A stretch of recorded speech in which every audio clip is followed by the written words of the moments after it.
It was supposed to be just another family gathering. The kind you dread but can't avoid. I had already endured the mandatory small talk with distant relatives who seemed to multiply every year. Just as I was contemplating a stealthy escape, my cousin, Alex, cornered me with that mischievous glint in their eyes. Alex was the kind of person who could turn an innocent suggestion into a full-blown scandal, and tonight, they seemed particularly inspired. "Have you ever heard about the attic secret?" Alex whispered, their voice dripping with intrigue. I rolled my eyes. "What are you talking about now?" Alex leaned in closer, their breath warm with the scent of spiked eggnog. "There's something hidden up there. Family history. Scandalous stuff. Letters. Pictures. Maybe more. But no one talks about it because, you know, skeletons in the closet, or attic in this case." "Right," I said skeptically. "And you just happen to want to find this secret tonight?" "Exactly. Come on, it'll be fun." Alex grinned, their enthusiasm infectious. I hesitated. This was classic Alex. Dive headfirst into chaos and drag everyone else along for the ride. But the idea of uncovering something scandalous about our boring, holier-than-thou relatives was tempting. "What's the worst that could happen?" Alex added, their tone playful but laced with just enough challenge to hook me.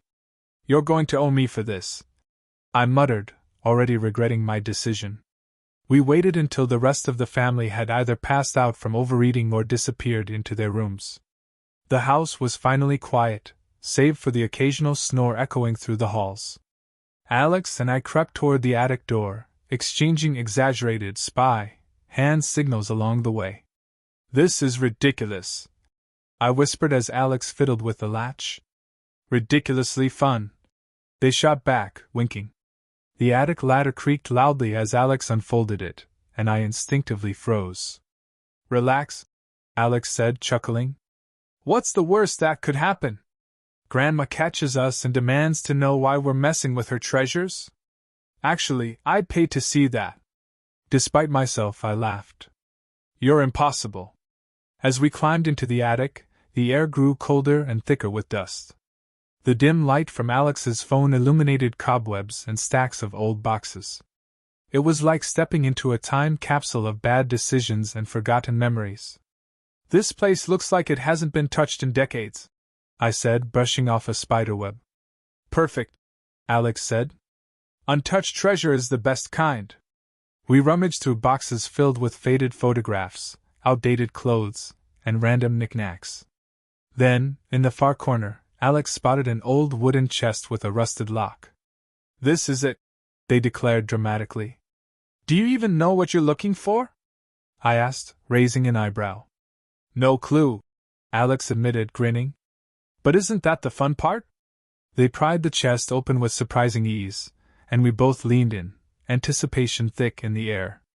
Inside were stacks of yellowed envelopes tied with a ribbon, along with a few black and white photographs. "Love letters," Alex whispered, their eyes gleaming. "Are you serious?" I asked, incredulous. "Oh, this just got good," Alex said, pulling out the first envelope and opening it with the reverence of someone handling sacred relics. The letter was handwritten, the cursive elegant but slightly smudged. Alex cleared their throat and began to read aloud. "My dearest Eleanor, your touch lingers on my skin like the summer breeze." We both froze, then burst into laughter. "Wow," I said, shaking my head.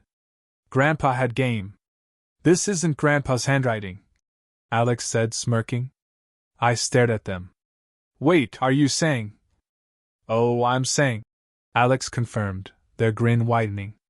The humor turned darker as we rifled through more letters, piecing together an affair between two relatives we hadn't even suspected.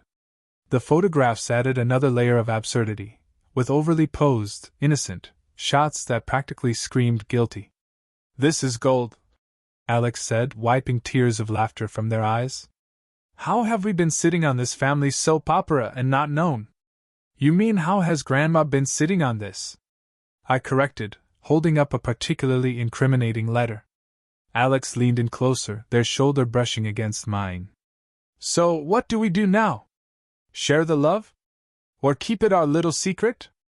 I gave them a sidelong glance. Knowing you, you already have a plan? Alex laughed, a low, throaty sound that sent an unexpected shiver down my spine. Maybe. But first, let's see how deep this rabbit hole goes.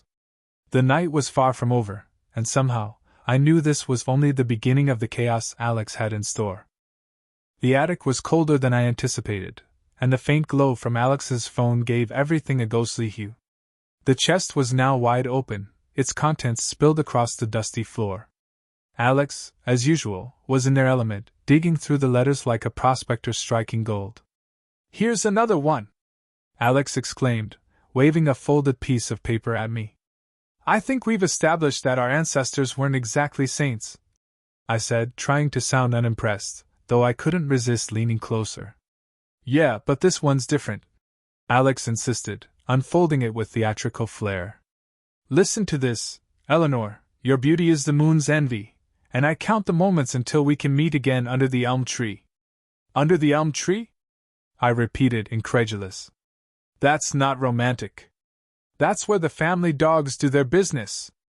Alex snorted with laughter. "Maybe the elm tree had a different reputation back then. Either way, it's scandalous. Imagine sneaking off for forbidden trysts while everyone thought you were feeding the chickens." I rolled my eyes. "Why does everything have to be dramatic with you?" "Because drama is life, my dear cousin," Alex said with a mock bow. They pulled out another photograph, this one featuring a woman with perfectly coiffed hair, sitting demurely on a bench. Next to her, a man leaned in just a little too close for comfort. "Is that?" I started, squinting at the faces. "Oh, it's exactly who you think it is," Alex said, grinning. "Good old Uncle Henry.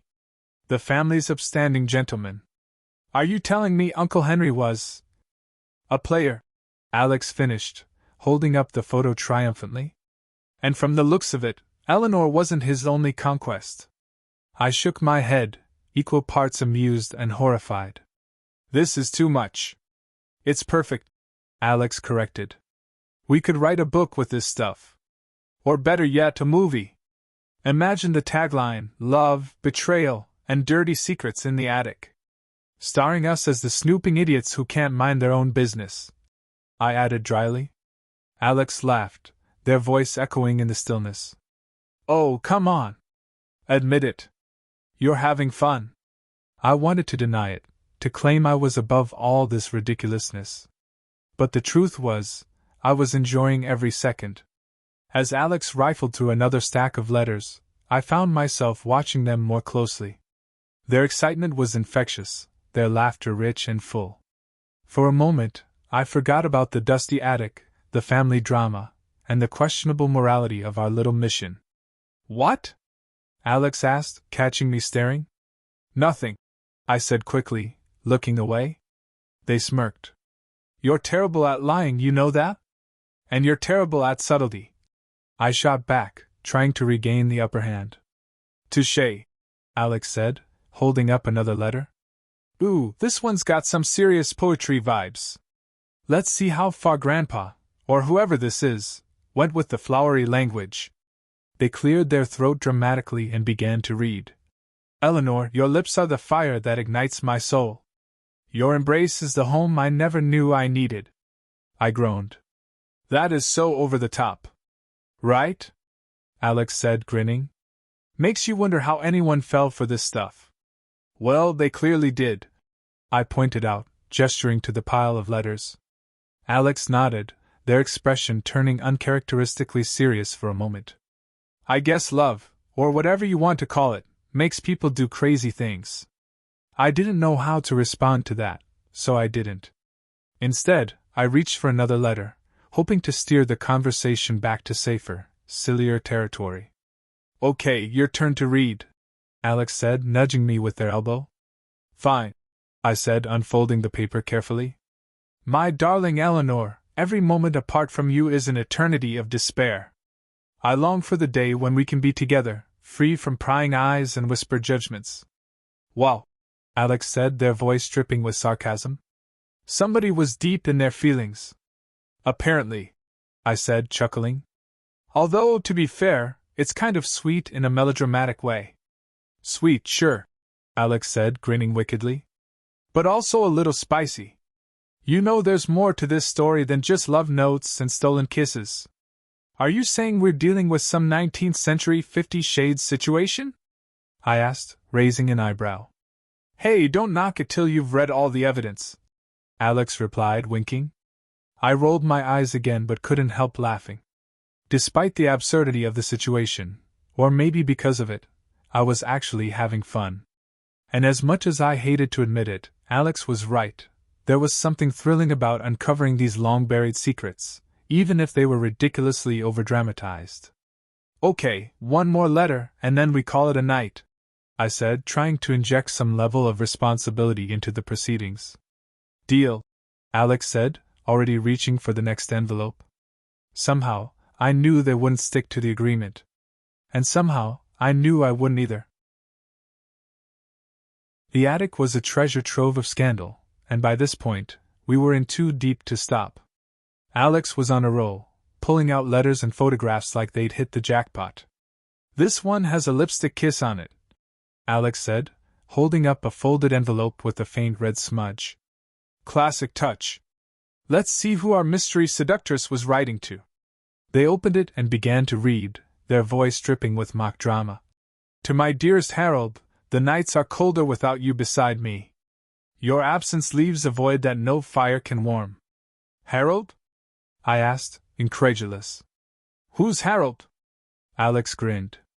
That's the fun part. Let's find out. We shuffled through more letters, piecing together a tangled web of infidelity that would have made a soap opera look tame. Harold, it turned out, wasn't even a relative. He was some mysterious outsider who had somehow charmed his way into the family circle, and several beds, apparently. So Harold was the original homewrecker, I said, shaking my head. Not just any homewrecker, Alex corrected. A charismatic, poetic, possibly dangerous homewrecker. This guy had everyone wrapped around his finger. I picked up a photograph from the pile, this one of a handsome man in a tailored suit, leaning casually against a vintage car. Is this him? Alex snatched the photo from my hand, studying it intently. Oh, it has to be. Look at that smirk. That's a man who knows exactly what he's doing. Unbelievable, I muttered. Actually, very believable, Alex said. People haven't changed much. We're all still messy, horny disasters. Harold just had the misfortune, or fortune, depending on how you look at it, of getting caught on film. I laughed despite myself. You have a way with words, you know that? It's a gift, Alex said, striking a dramatic pose. We kept digging, and the more we uncovered, the funnier it all seemed. There was a letter from Eleanor chastising Harold for his wandering affections, followed by another from Harold apologizing profusely and professing his undying love. Do you think he actually meant any of this? I asked, holding up one of Harold's more impassioned letters. Doubtful, Alex said. But it worked, didn't it? He kept her hooked. And probably a dozen others too. Charming and toxic, I said. What a combo. Sounds familiar, Alex teased, nudging me with their elbow. I shot them a look. Careful, or I'll start airing your dirty laundry next. Oh, please, Alex said, laughing. My laundry isn't dirty. It's just colorfully stained. We both dissolved into laughter, the kind that makes your stomach hurt and your cheeks ache. It felt good, better than I wanted to admit. So, Alex said once we'd calmed down, what do we do with all this? What do you mean? I mean, do we tell anyone? Or do we keep it to ourselves and let the family's pristine reputation stay intact? I considered the question, my mind racing with possibilities. On one hand, exposing the secrets could be a hilarious way to shake things up. On the other hand, it could also cause a lot of unnecessary drama, and probably some serious fallout. Maybe we just hang on to it for now, I said finally. Alex raised an eyebrow. You're not usually the cautious type. Yeah, well, maybe I've learned a thing or two from you about the art of subtlety, I said, smirking. Alex laughed. Fair enough. But you know this is going to eat away at us. Secrets have a way of doing that. Then I guess we'll just have to distract ourselves, I said, grabbing another letter. Starting with this one. Alex grinned, and we dove back into the pile, our laughter filling the attic once again. By the time we reached the bottom of the chest, the attic felt less like a dusty relic and more like the setting of a juicy, convoluted drama. Alex leaned back against the wall, fanning themselves with one of the envelopes. Well, I think it's official, they said. Our family tree is more of a tangled bush. I chuckled, though my mind was still spinning from everything we'd uncovered. The letters, the photographs, the sheer audacity of it all, it was almost too much to process. Do you think they knew? I asked suddenly. Knew what? Alex replied. That all this was happening, I said, gesturing to the mess of papers. Do you think Eleanor knew about Harold's other adventures? Or that Uncle Henry was sneaking around with, what's her name? Martha? Alex shrugged. Maybe. Maybe not. People are good at ignoring things when it's convenient for them. And let's be real, back then, this kind of stuff was probably just part of the deal. That's a pretty cynical take, I said. It's also probably true, Alex pointed out. But hey, who are we to judge? It's not like we've been paragons of virtue ourselves. I shot them a look. Speak for yourself. Alex smirked. Oh, please. You've got skeletons. Everyone does.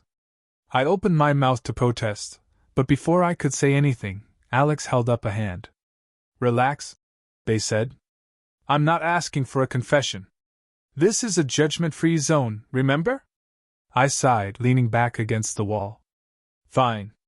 But for the record, my skeletons are nothing compared to what we've found here. Noted, Alex said, grinning. For a moment, we sat in companionable silence, the weight of the evening settling over us. It was strange, really, how something as simple as a box of old letters could stir up so much emotion. I still can't believe we found all this, I said finally. Believe it, Alex said. And be grateful.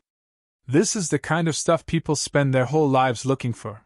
Proof that their family isn't as boring as they thought. Or proof that their family is a complete disaster, I countered. Alex laughed. Tomato, tomato. They reached for another letter, but I stopped them, shaking my head. No more, I said firmly. We've done enough damage for one night. Damage? Alex repeated, feigning offense.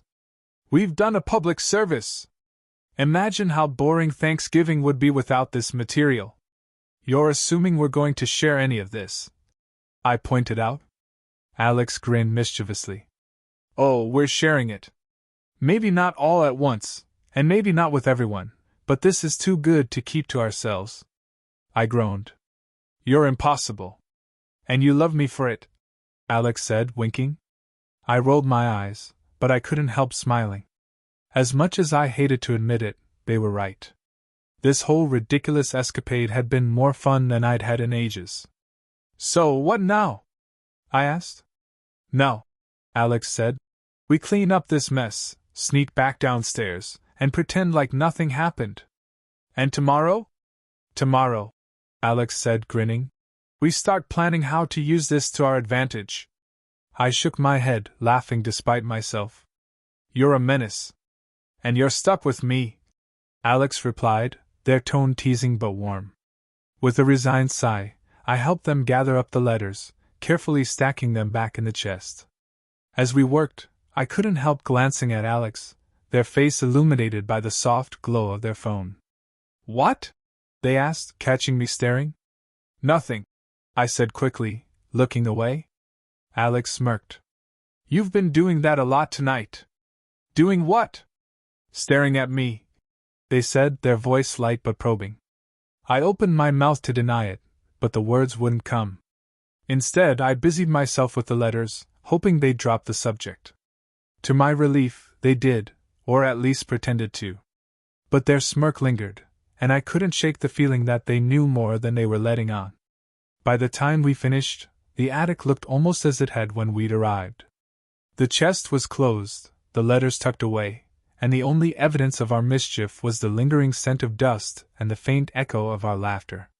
As we climbed back down the ladder, I couldn't help glancing back at the chest one last time. It felt like we were leaving behind more than just a box of secrets, like we were leaving behind a part of ourselves. "You coming?" Alex called from below. "Yeah," I said, shaking off the thought. I followed them down, my mind buzzing with everything we'd uncovered. For better or worse, this night was one I'd never forget.